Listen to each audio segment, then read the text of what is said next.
Hello दोस्तों, आज हम बेसिक मैथ की पहली क्लास शुरू करते हैं।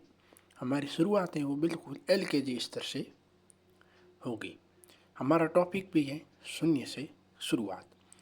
तो हम कुछ महत्वपूर्ण पॉइंट है वो समझते हैं शून्य के बारे में। शून्य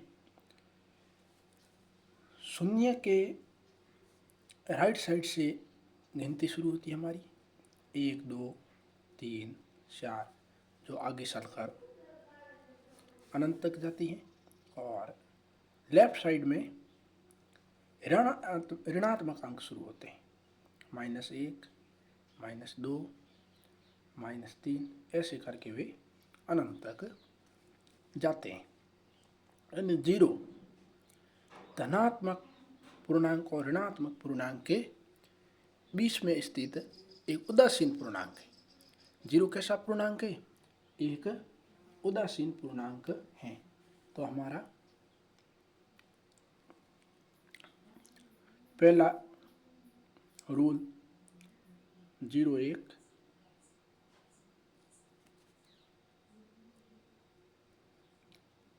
उदासीन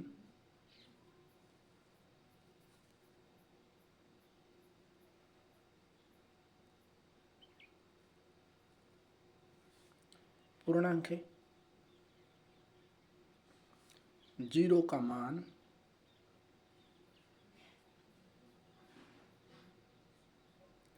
न धनात्मक होता है और न ही ऋणात्मक।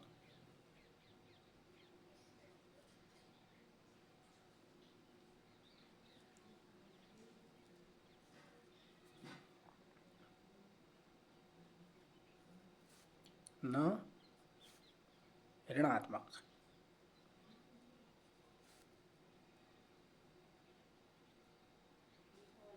यानी कहने का मतलब ये, जीरो से पूर्ण संख्या शुरू होती है। जीरो के राइट साइड में प्राकृत संख्या है और जीरो के लेफ्ट साइड में ऋणात्मक पूर्णांक स्थित है, जैसे -1 -2 -3। जीरो ना तो धनात्मक संख्या है ना ही ऋणात्मक संख्या है। जीरो एक उदासीन संख्या है। अब दूसरा पॉइंट हम समझते हैं कि जीरो एक सम संख्या है। जीरो एक सम संख्या है। ये हमारा दूसरा पॉइंट है। ये पहला पॉइंट था। जीरो एक सम संख्या है। जीरो एक सम संख्या है। अब जीरो सम संख्या कैसे है, इसके बारे में भी हम जानते हैं। सम संख्या का मतलब क्या होता है? वो संख्या जिसमें दो का पूरा भाग चला जाए। जैसे संख्या है चार, चार को 2 से विभाजित करने पर भागफल प्राप्त होगा 0। जैसे संख्या है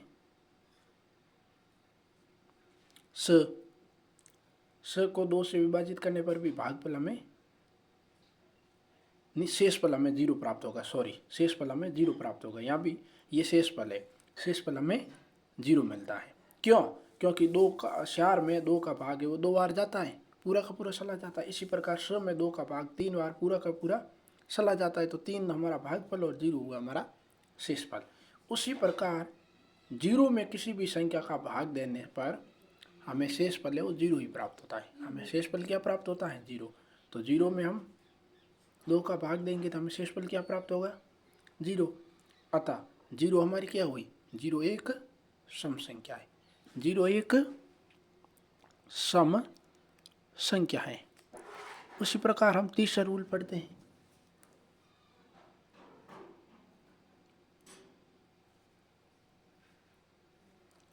जीरो को अगर किसी भी संख्या में जोड़ दिया जाए तो उस संख्या के मान में कोई फर्क नहीं पड़ता है। जैसे 3 + 0 बराबर 3,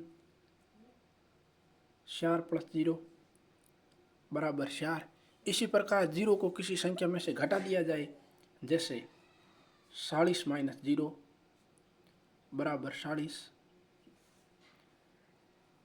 100 - 0 बराबर 100। यानी 0 को किसी भी संख्या में जोड़ने और घटाने पर उस संख्या के मान में कोई अंतर नहीं आता है। 0 को किसी संख्या में जोड़ने और घटाने पर उसी संख्या के मान में कोई परिवर्तन नहीं होता है।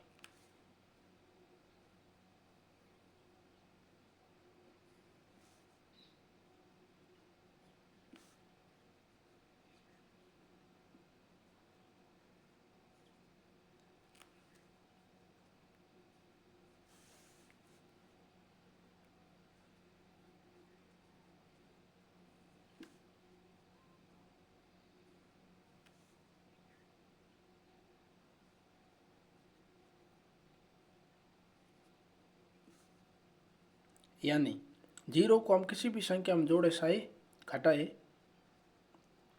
उस संख्या का मान है वो वही का वो रहेगा।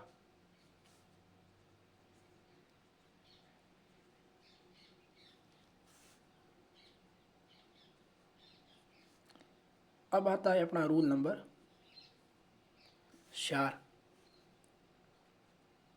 0 को किसी भी संख्या से गुणा करने पर हमें गुणनफल है वो 0 प्राप्त होगा। जैसे 3 को 0 से गुणा कर दे तो गुणनफल क्या आएगा 0। 0 से 100 का गुणा कर दे, गुणनफल क्या प्राप्त होगा 0। 5 को 0 से गुणा कर दे, गुणनफल क्या प्राप्त होगा 0।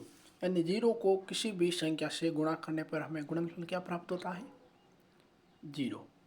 अब अपना 5वां पॉइंट आता है, 0 में किसी संख्या का भाग देने पर शेषफल क्या प्राप्त होता है 0। जैसे 0 में 2 का भाग देंगे तो शेषफल क्या आएगा 0। और किसी संख्या में 0 का भाग दे, जैसे 3 में 0 का भाग दे, तो हम उत्तर को परिभाषित नहीं कर सकते, यानी उत्तर हमारा क्या आएगा अनडिफाइनेट, यानी एरर प्राप्त होगा, यानी जिसका मान हम ज्ञात नहीं कर सकते, जिसका मान हम ज्ञात नहीं कर सकते। जैसे 1 में 0 का भाग देने पर भी हम उसका मान ज्ञात नहीं कर सकते, 0 में 0 का भाग देने पर भी हम उसका मान ज्ञात नहीं कर सकते, यानी उसका मान क्या होगा हमें अपरिभाषित रहेगा। यानी 0 में किसी संख्या का भाग देंगे तो शेषफल 0 ही प्राप्त होगा। और अगर 0 का किसी संख्या में भाग देंगे, जैसे 3 में 0 का भाग दे दिया, 1 में 0 का भाग दे दिया, 100 में 0 का भाग दे दिया, 500 में 0 का भाग दे दिया, तो वो अपरिभाषित रहेगा।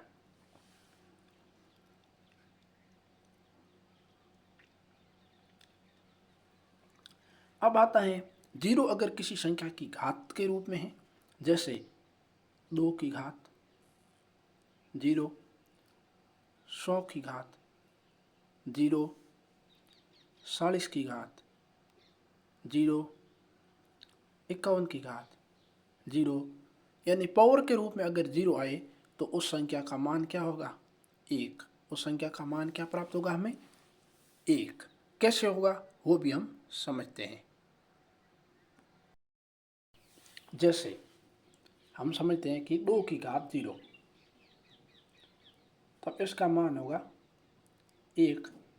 3 की घात 0, इसका मान होगा 1। यानी 0 एक किसी भी संख्या के घातांक के रूप में हो तो उसका मान 1 होता है। कैसे, यानी हम जैसे 2 की घात 0 है, हम इसे हैं वो ऐसे भी लिख सकते हैं 2 की घात 3 माइनस 3, या हम 4 माइनस 4, 5 माइनस 5, 6 माइनस 6 कुछ भी लिख सकते हैं। क्यों, क्योंकि अगर 5 माइनस 5 लिखेंगे तो भी 0 ही प्राप्त होगा, 6 माइनस 6 लिखेंगे तो भी 0 ही प्राप्त होगा।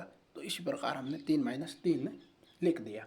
इसका मतलब ये हुआ कि हम पहले भी जान चुके हैं और हम सब जानते हैं कि अगर आधार समान हो तो घातांक के आपस में क्या हो जाती है जुड़ जाती है। यानी इसे हम ऐसे भी लिख सकते हैं ना, 2 की घात 3 गुणा 2 की घात माइनस के 3, या आधार क्या है समान है, दोनों जगह 2 2 है, तो घातांक के आपस में क्या हो गई जुड़ जाएगी।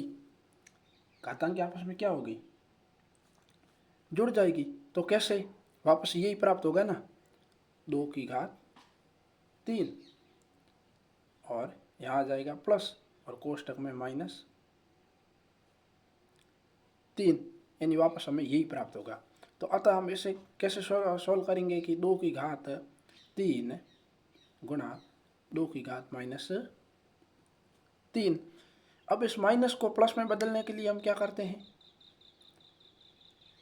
उल्टा कर देते हैं, यानी 1/2 की घात 3 लिख देंगे, 1/2 की घात 3 लिख देंगे। अब ऊपर 2 की घात 3 और नीचे 2 की घात 3, तो ये आपस में कट जाएंगे, तो हमारा आंसर क्या प्राप्त होगा, 1। हमारा आंसर क्या प्राप्त होगा, 1। अब आपको समझ आ गया होगा कि हमारे 2 की घात 0 का मतलब 1 कैसे होता है। अब हम समझते हैं आगे पूर्ण संख्याएं, प्राकृत संख्याएं, पूर्णांक, इनके बारे में। तो पहले हम लेते हैं पूर्ण संख्याएं, जिसे इंग्लिश में वोल नंबर कहते हैं तथा इन्हें W से प्रदर्शित करते हैं। इन्हें इंग्लिश में कहते हैं वोल नंबर।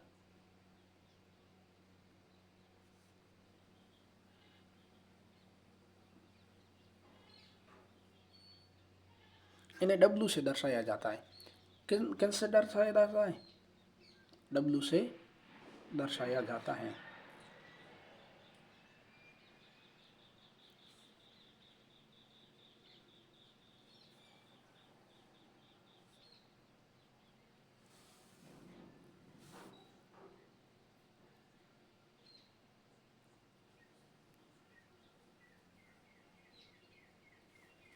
पूर्ण संख्याएं हैं वो 0 से शुरू होगी। पूर्ण संख्याएं कहाँ से शुरू होगी, 0 से, यानी 0, 1, 2, 3, 4, फिर ऐसे करते करते वो अनंत तक चलेगी।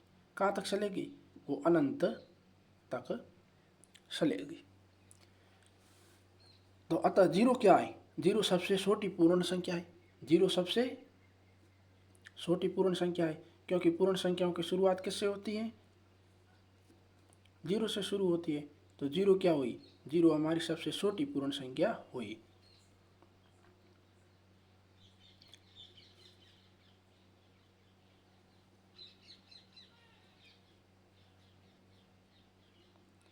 अगली है अपनी प्राकृत संख्याएं। अगली कौन क्या है, प्राकृत संख्याएं। प्राकृत संख्याएं हमारी जो गिनती है वो प्राकृत संख्या है, यानी हम गिनती शुरुआत कहाँ से करते हैं, 1 से। जो 1 से शुरू हो वो क्या कहलाती है, प्राकृत संख्याएं। 1 से शुरू होकर कहाँ तक चलती है, अनंत तक चलती है, वो है प्राकृत संख्याएं। जो 0 से शुरू होकर अनंत तक चले वो पूर्ण संख्याएं। तो अब अपना सवाल ये उठता है, क्या 1 को हम पूर्ण संख्या कह सकते हैं, कह सकते हैं। 1 पूर्ण संख्या भी है, प्राकृत संख्या भी है। इसी प्रकार 2 भी एक पूर्ण संख्या भी है, प्राकृत संख्या भी है। इसी प्रकार 1 से शुरू होकर अनंत तक जितनी भी संख्या हैं वो पूर्ण और प्राकृत दोनों हैं। किंतु 0 अपने केवल पूर्ण संख्या है, 0 को हम प्राकृत संख्याओं में इंक्लूड नहीं कर सकते हैं। अब आता है अपनी पूर्णांक, कि पूर्णांक संख्या क्या है, जिन्हें इंग्लिश में इंटीजर कहते हैं। हाँ, थोड़ा हम भूल गए थे कि प्राकृत संख्याओं को इंग्लिश में नेचुरल नंबर कहते हैं। क्या कहते हैं, नेचुरल नंबर। और इन्हें एन से प्रदर्शित करते हैं। किससे प्रदर्शित करते हैं, एन से प्रदर्शित करते हैं। और पूर्णांक को हम इंग्लिश में इंटीजर कहते हैं। पूर्णांक को इंग्लिश में क्या कहते हैं, इंटीजर कहते हैं। ये तो आप सबको पता है कि सबसे छोटी प्राकृत संख्या कौन सी है। सबसे छोटी प्राकृत संख्या अपनी 1 है। सबसे छोटी प्राकृत संख्या कौन सी है, 1 है। पूर्णांक को इंग्लिश में हम कहते हैं इंटीजर।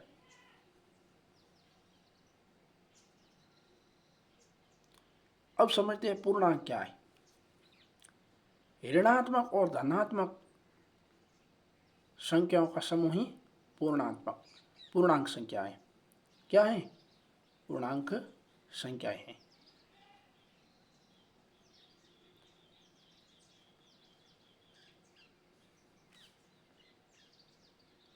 यानी ऋणात्मक प्लस धनात्मक संख्याएं प्लस जीरो को हम क्या कहते हैं? पूर्णांक कहते हैं। जैसे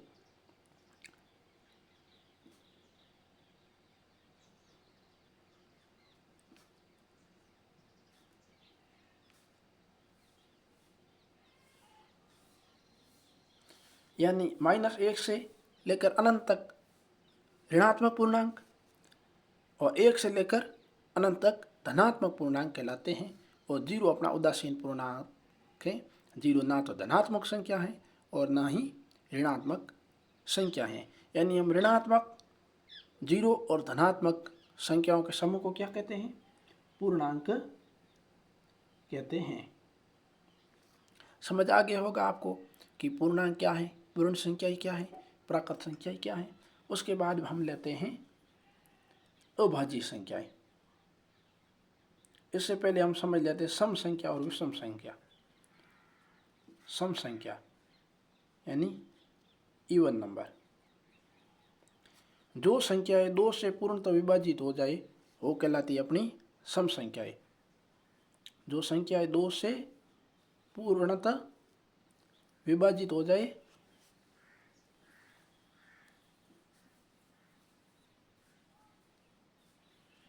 वो अपनी क्या कहलाती है? सम संख्याएं। और जो संख्याएं 2 से पूर्णतः विभाजित ना हो वो क्या कहलाती है? विषम संख्याएं। वो क्या कहलाती है? विषम संख्याएं।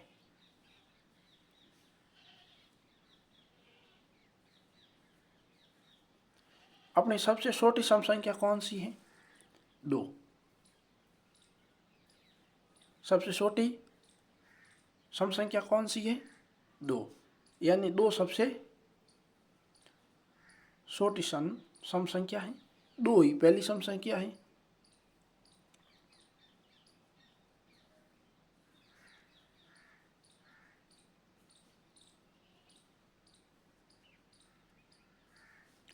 संख्या 2 ही पहली सम संख्या। यानी कोई पूछे हमें कि पहली सम संख्या कौन सी है, तो 2। और सबसे छोटी सम संख्या कौन सी है, तो वो भी 2। कैसे? तो 2 ही पहली संख्या जिसमें 2 का पूरा भाग जाता है, शेषफल 0 बचता है। उसके बाद में आती है विषम संख्याएं। यानी जो 2 से पूर्णतः विभाजित ना हो उन्हें हम क्या कहते हैं? विषम संख्याएं। उन्हें क्या कहते हैं? विषम संख्या यानी ऑड नंबर। इंग्लिश में इन्हें क्या कहते हैं? Odd number.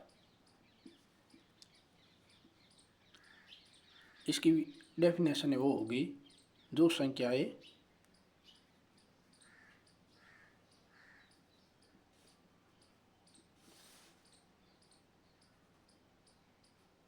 2 से पूर्णतः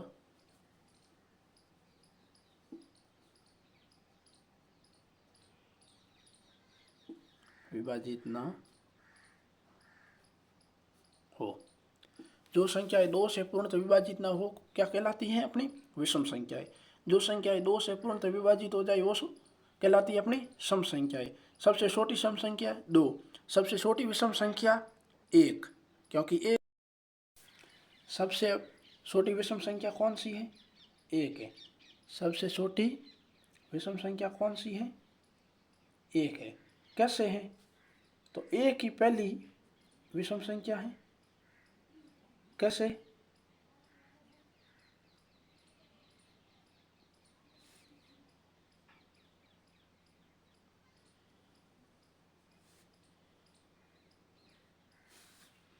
क्योंकि 1 ही पहली विषम संख्या है जिसमें 2 का पूर्णतः भाग नहीं जाता है।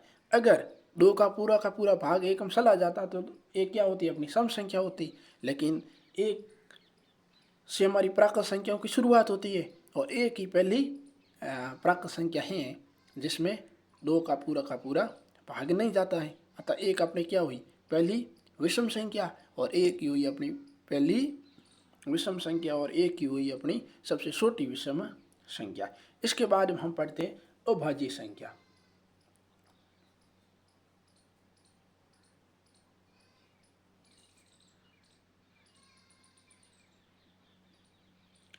जैसे रूढ़ संख्या भी कहते हैं।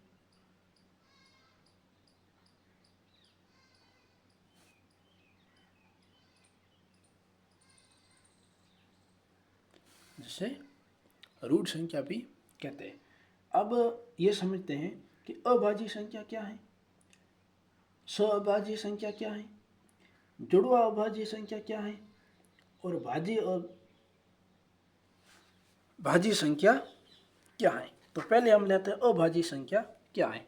जो संख्या स्वयं और एक के अतिरिक्त किसी से भी विभाजित ना हो वो अपनी अभाज्य संख्या कहलाती है। दूसरे शब्दों में हम कह सकते हैं जिसके अधिकतम 2 गुणनखंड हो और न्यूनतम भी 2 गुणनखंड हो वो संख्या क्या कहलाती है, अभाज्य संख्या कहलाती है। यानी हम इसकी परिभाषा लिखते हैं, या जो संख्याएं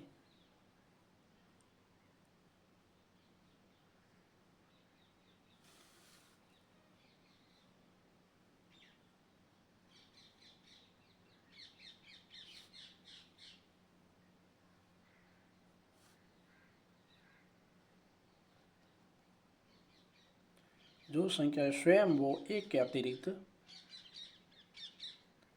किसी से पूर्णतः विभाजित ना हो। यानी पूर्णतः का मतलब क्या होता है, शेषफल 0।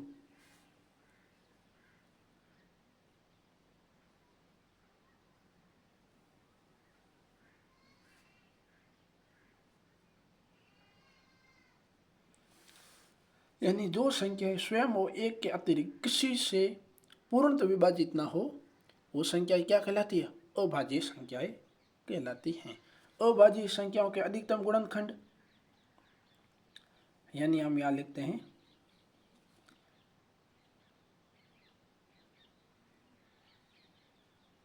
रूढ़ संख्याओं के अधिकतम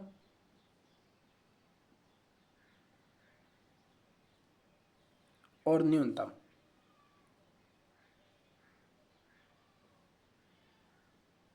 फैक्टर है, गुणनखंड है, वो कितने होते हैं, 2 होते हैं।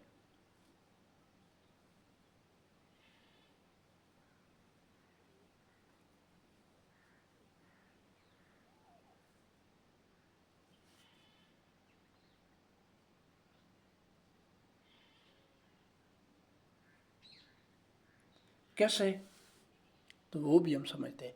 अभाज्य संख्याओं का एक तो गुणनखंड हुआ 1, दूसरा हुआ वो संख्या स्वयं, दूसरा हुआ वो संख्या स्वयं। सभी अभाज्य संख्याओं के मात्र और मात्र यही 2 गुणनखंड होते हैं, एक तो 1 और एक होती है वो संख्या स्वयं। कैसे, तो हम देख लेते हैं। जैसे अभाज्य संख्या है अपनी 2, 3, 5, 7 और 11, ऐसे करके अनंत तक अपनी अभाज्य संख्याएं हैं वो चलेगी। तो हम देखते हैं 2 में या तो 1 का पूरा भाग जाता है या 2 स्वयं का। उसी प्रकार 3 में या तो 1 का पूरा भाग जाता है या 3 स्वयं का। फिर 5 में सिर्फ या तो 1 का पूरा भाग जाता है या स्वयं का। इसी प्रकार इनके गुणनखंड कितने हुए, या तो 1 और या खुद स्वयं। यानी 2 के गुणनखंड कहे तो हो गए या तो 1 है और 1 2।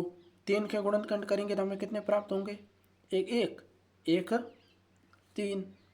5 के 1 और 5।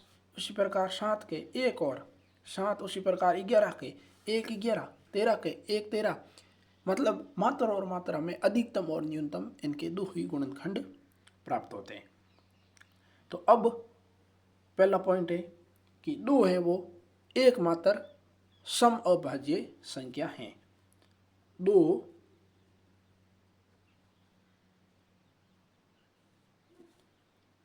केवल एकमात्र पूरे ब्रह्मांड में केवल एक ही ऐसी संख्या है 2 जो सम भी है और अभाज्य भी है।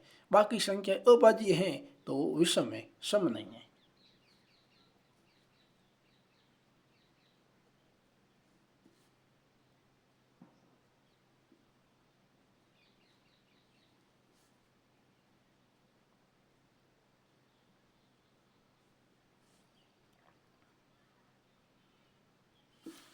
और सबसे छोटी अभाज्य संख्या भी 2 है।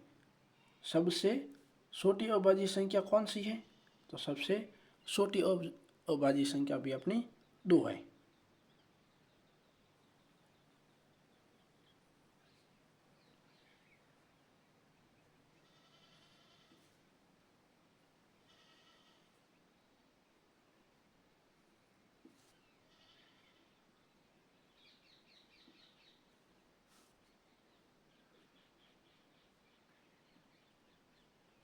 यानी 2 केवल एकमात्र सम अभाज्य संख्या है। बाकी जितने भी अभाज्य संख्या है, जैसे 3 है, 5 है, 7 है, 11 है, वो विषम है। किंतु 2 केवल एकमात्र सम अभाज्य संख्या है। 2 ही सबसे छोटी अभाज्य संख्या है। अब प्रश्न आता है कि एक अभाज्य संख्या क्यों नहीं है? एक अभाज्य संख्या क्यों नहीं है? क्योंकि एक विषम तो है, लेकिन अभाज्य क्यों नहीं है? तो हम देखते हैं कि एक का गुणनखंड करने पर हमें केवल एक ही प्राप्त होता है। यानी एक को केवल और केवल हम एक से ही विभाजित कर सकते हैं। एक के अतिरिक्त ऐसी कोई संख्या नहीं है जो एक को पूर्णतः विभाजित करे। और अभाज्य संख्या होने के लिए अपनी शर्त क्या है कि अधिकतम और न्यूनतम उसके गुणनखंड कितने हो सकते हैं? 2। ना तो 2 से कम गुणनखंड होंगे, ना 2 से ज़्यादा गुणनखंड होंगे। जबकि एक का तो मात्र और मात्र एक ही गुणनखंड है, अतः एक अपनी अभाज्य संख्या नहीं हो सकती।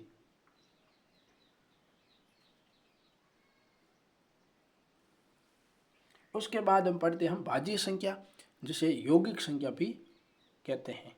जिसे क्या कहते हैं? यौगिक संख्या भी कहते हैं। जिस प्रकार अभाज्य संख्या को रूढ़ संख्या कहते हैं, उसी प्रकार भाज्य संख्या को हम यौगिक संख्या भी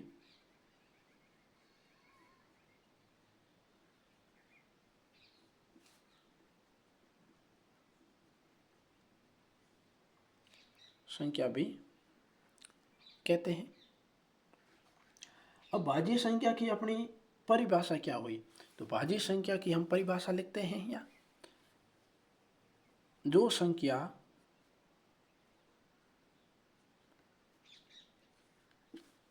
स्वयं वो एक के अतिरिक्त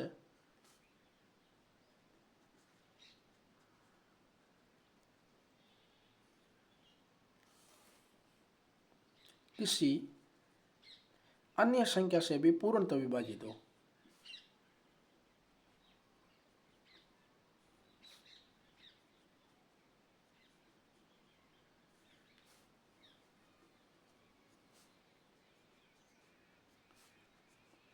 उन्हें हम क्या कहेंगे? यौगिक संख्या या भाज्य संख्या कहेंगे।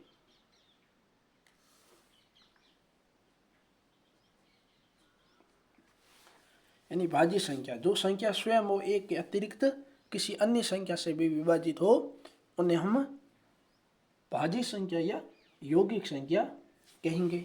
जैसे 4, 6, 8, 9, 12, 15, 18, ऐसे करके अनंत तक। 4 सबसे छोटी भाज्य संख्या है। 4 सबसे छोटी भाज्य संख्या है।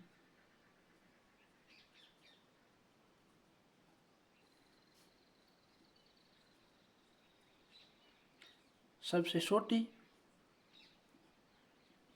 और पहली सम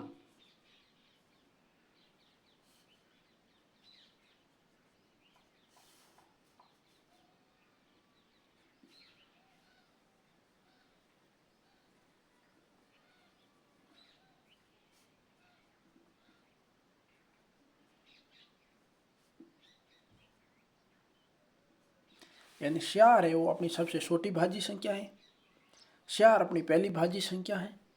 4 ही पहली सम भाज्य संख्या है, क्योंकि 4 से पहली सम संख्या है 2, जो हमने पहले पढ़ चुके हैं कि वो पहली अभाज्य संख्या है, 2 ही ब्रह्मांड की एकमात्र सम अभाज्य संख्या है और 2 ही पहली अभाज्य संख्या है। उसी प्रकार 4 पहली भाज्य संख्या है, 4 सबसे छोटी भाज्य संख्या है और 4 ही पहली समभाज्य संख्या है। दूसरे शब्दों में हम कहें तो भाज्य संख्याओं के गुणनखंड है वो 2 से अधिक प्राप्त होते हैं।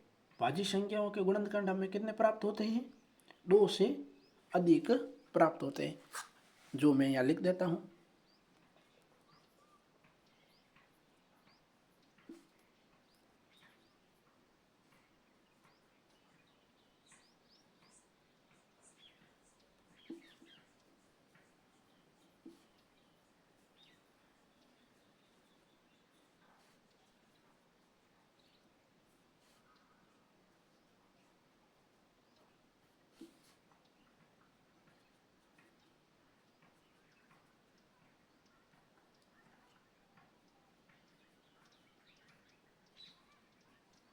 जिस प्रकार अभाज्य संख्याओं के गुणनखंड मात्र और मात्र 2 थे, एक तो वो संख्या स्वयं और एक, उसी प्रकार भाज्य संख्याओं के गुणनखंड है वो 2 से अधिक होते हैं।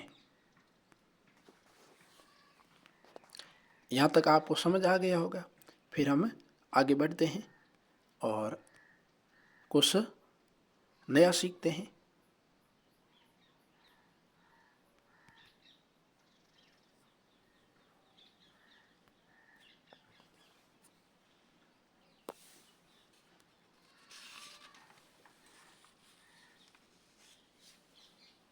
अब हम पढ़ते हैं सहअभाज्य संख्या और जुड़वा अभाज्य संख्या।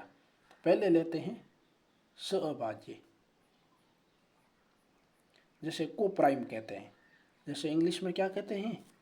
को प्राइम।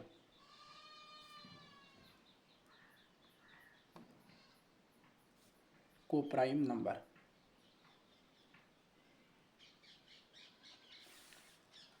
क्योंकि अभाज्य संख्या को कहते हैं प्राइम नंबर, तो सब अभाज्य संख्या हो गई को प्राइम नंबर। तो सहअभाज्य संख्या क्या होती है उसके बारे में हम जानते हैं। यानी वे संख्याएं जिनका महत्व समापवर्तक यानी एचसीएफ है वो हमें 1 प्राप्त होता है। जिनका महत्व समापवर्तक कितना प्राप्त होता है? 1 प्राप्त होता है, उन्हें सहअभाज्य संख्याएं कहते हैं। या मैं इनकी परिभाषा लिखता देता हूँ।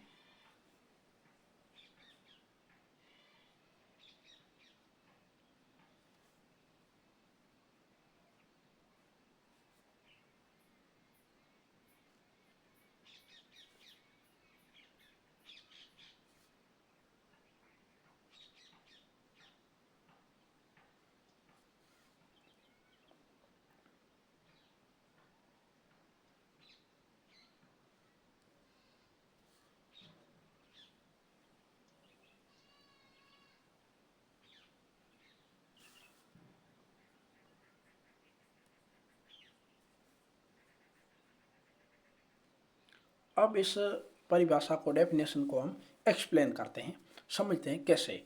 जैसे अपनी संख्या है 1, 3, 5। एक संख्या है अपनी 4 और 5। एक संख्या है अपनी 15 और 16। एक संख्या है अपनी 14 और 17। अगर हम इनका एचसीएफ करेंगे, एचसीएफ आप करना जानते होंगे, अगर नहीं करना जानते हैं तो हम आगे आने वाली वीडियो में एचसीएफ, एलसीएम धीरे धीरे करके सब पे वीडियो बनाते जाएंगे। पूरी मैथ है उसको हम कंप्लीट करेंगे धीरे धीरे। तो 3 का अगर हम गुणनखंड करते हैं तो हमें प्राप्त होता है 3 गुणा 1। उसी प्रकार 5 का करते हैं तो हमें प्राप्त होता है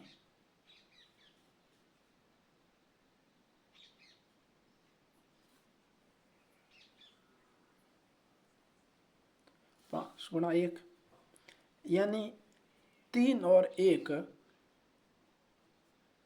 3 और 5 में हमें उभयनिष्ठ है वो मात्र और मात्र 1 ही प्राप्त होता है। उभयनिष्ठ गुणनखंड क्या प्राप्त होता है? एक ही। यानी एक ही ऐसी संख्या है जो 3 को भी पूर्णतः विभाजित करेगी और 5 को भी पूर्णतः विभाजित करेगी, अतः इनका एचसीएफ क्या हुआ? 1। उसी प्रकार एक ही ऐसी संख्या है जो 4 को भी पूर्णतः विभाजित करेगी और 5 को भी। बाकी कोई ऐसी संख्या नहीं है जिसका पूरा का पूरा भाग 4 में भी जाता हो, 5 में भी जाता हो। उसी प्रकार 15 और 16 यहाँ हम एचसीएफ करके देखते हैं। 15 में 3 का भाग देने पर जाएगा 5 बार, फिर 5 का भाग देने पर जाएगा 1 बार। उसी प्रकार 16 में 2 का भाग देने पर जाएगा 8 बार, फिर 2 का देने पर जाएगा 4 बार, फिर 2 का देने पर जाएगा 2 बार, फिर 2 का देने पर जाएगा 1 बार। यानी अगर हम इनके उभयनिष्ठ गुणनखंड देखें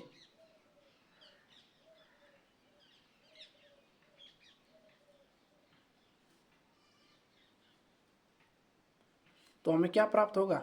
मात्र और मात्र एक ही प्राप्त होगा। यानी 15 और 16 को एक ही ऐसी संख्या है जो दोनों को पूर्णतः विभाजित करती है। इसके अतिरिक्त कोई संख्या नहीं है जो इन्हें पूर्णतः विभाजित करे। यहाँ हमने 1 लिखा है। अतः इनका एचसीएफ क्या होगा? 1। तो ये अपनी क्या हो गई? सअभाज्य को प्राइम नंबर। दूसरी है ट्विन प्राइम नंबर, यानी जुड़वा अभाज्य संख्याएं।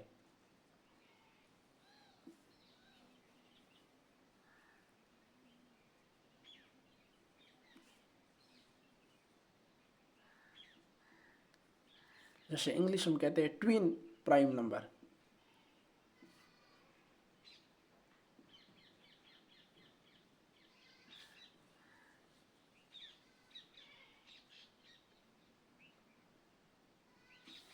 Twin prime number. जुड़वा अभाज्य संख्याएं क्या होती हैं? तो जुड़वा अभाज्य संख्याओं के बारे में भी हम जानते हैं। ऐसी संख्याएं या ऐसी संख्याओं का जोड़ा जिनके बीच में एक भाज्य संख्याएं स्थित हो और उनका अंतर है वो कितने का हो? 2 का हो। यहाँ हम उनकी परिभाषा लिखते हैं ताकि आपको आसानी से समझ में आ जाए।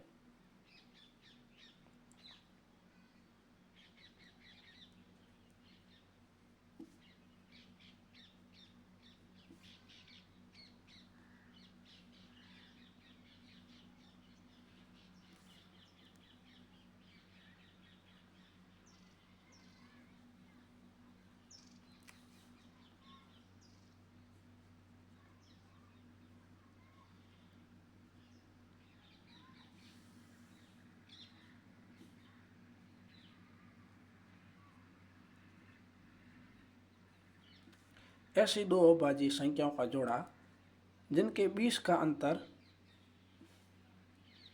2 का होता है। कितने का होता है? आगे हम उदाहरण लेंगे तो आपको आसानी से समझ आ जाएगा।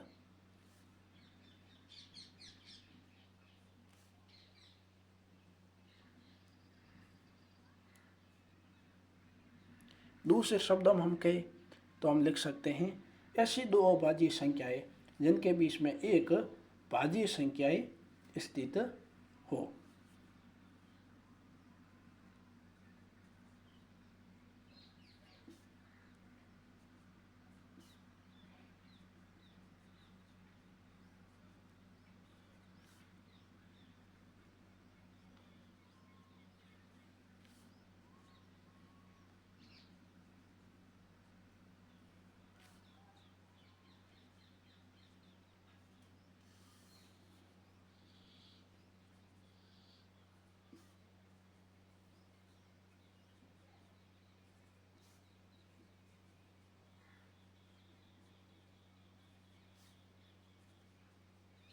अब कैसे?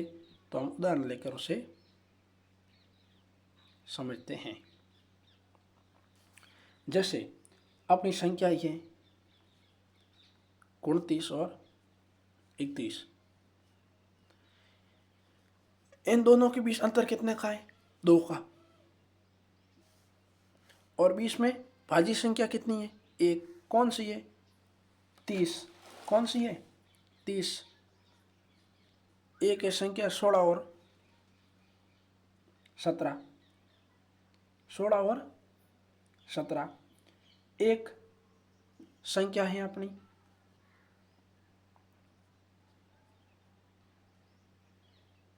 तीन और 5 एक संख्या है अपनी, 17 और 19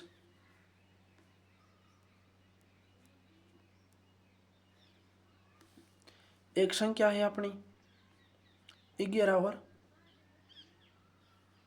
13। सॉरी, ये अपनी सहअभाज्य संख्या है। ये कैसी है? को प्राइम नंबर है। 29 और 31, 29 और 31 के बीच अंतर, 2 का 29 हम 2 जोड़ेंगे तो हमें कितना प्राप्त होगा? 31। और 29 के बीच एक भाज्य संख्या स्थित है 30। उसी प्रकार 3 और 5 के बीच एक भाज्य संख्या 4 और इनका अंतर 2 का। 17 और 19 के बीच भाज्य संख्या 18 और अंतर 2 का। उसी प्रकार 11 और 13 के बीच भाज्य संख्या 12 और अंतर 2 का। तो ये क्या हो गई? Twin prime number. अब सभी ट्विन प्राइम नंबर क्या सहअभाज्य संख्याएं होती हैं? होती हैं। सभी ट्विन नंबर है वो, ट्विन प्राइम नंबर है वो को प्राइम नंबर होते हैं। कैसे? तो वो भी हम समझते हैं। और सभी को प्राइम नंबर है वो ट्विन प्राइम नंबर नहीं होते। कैसे? तो वो भी हम समझते हैं। जैसे एक संख्या है 29 और 31। 29 और 31 जुड़वा अभाज्य संख्या तो है, क्योंकि इनके बीच एक भाज्य संख्या है और इनका अंतर 2 का है। किंतु ये सहअभाज्य संख्या भी है। कैसे? क्योंकि इन दोनों का एचसीएफ हमें क्या प्राप्त होगा? एक ही। क्योंकि एक ही ऐसी संख्या है जो 29 को भी पूर्णतः विभाजित करेगी और 31 को भी पूर्णतः विभाजित करेगी। अतः इनका एचसीएफ हमें कितना प्राप्त हुआ? 1। तो ये अपनी क्या हुई? को प्राइम नंबर भी है और ट्विन प्राइम नंबर भी है। यानी को प्राइम नंबर और ट्विन प्राइम नंबर दोनों है।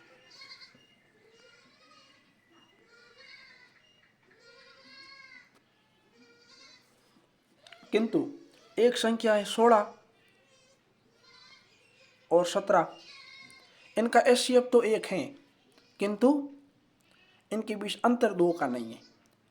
यानी एक ही ऐसी संख्या है जो 16 और 17 को पूर्णतः विभाजित करेगी। अतः ये को प्राइम नंबर तो हैं, किंतु ट्विन प्राइम नंबर नहीं है।